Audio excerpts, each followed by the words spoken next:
These are the lesson 28 activities for college algebra. Number 1, determine whether each function in the table is linear or exponential.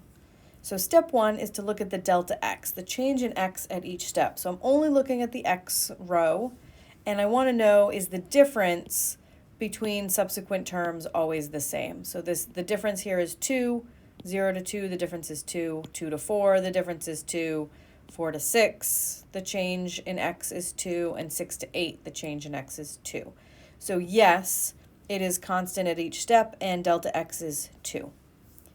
Now I want to compare output values. So x is input. Now I'm going to look at the outputs for f and for g. The data are linear when the difference between successive y values or outputs is constant, and exponential when the ratio of successive y values is constant. So whether we're looking at the difference and we're looking at the ratios. So look at f. What do you add to 3 to make 12? And the answer is 9. 3 plus 9 is 12. If f is linear, then I should be adding 9 every time at every successive interval. So 3 plus 9 is 12. 12 plus 9 is 21. Okay, that's not 21, so f is not linear. Let's go ahead and look at g. Maybe g is linear. What do you add to 5 to make 35? And the answer is 30.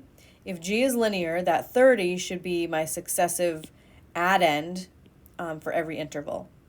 So 5 plus 30 is 35. 35 plus 30 is 65. 65 plus 30 is 95. Plus 30 is 125. So g is linear because its successive differences are constant.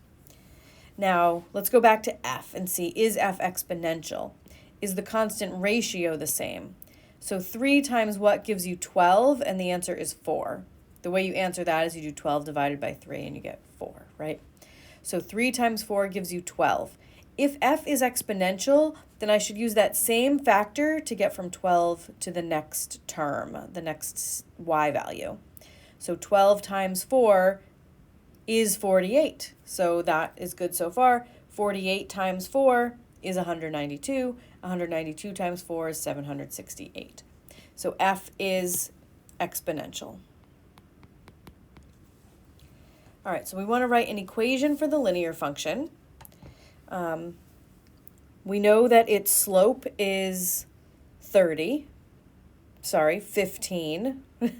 Let's actually calculate it. Let's write it out. So to calculate the slope, you do change in y over change in x.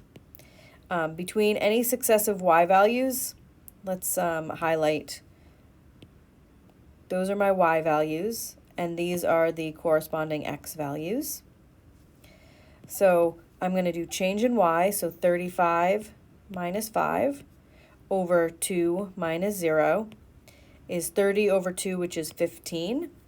And then 5 is my y-intercept because that is the y value when x is 0. So I have y equals 15x plus 5. That's my equation for the linear function. And then the exponential function is I'm going to have the form a times b to the x.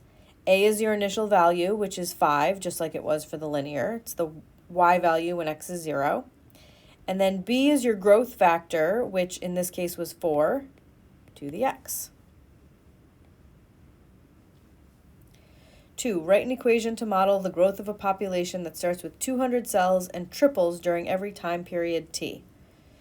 Okay, so population at time t would be 200, start with 200, initial value. My growth factor that corresponds to tripling, that would be a factor of 3. So triples after every time unit t.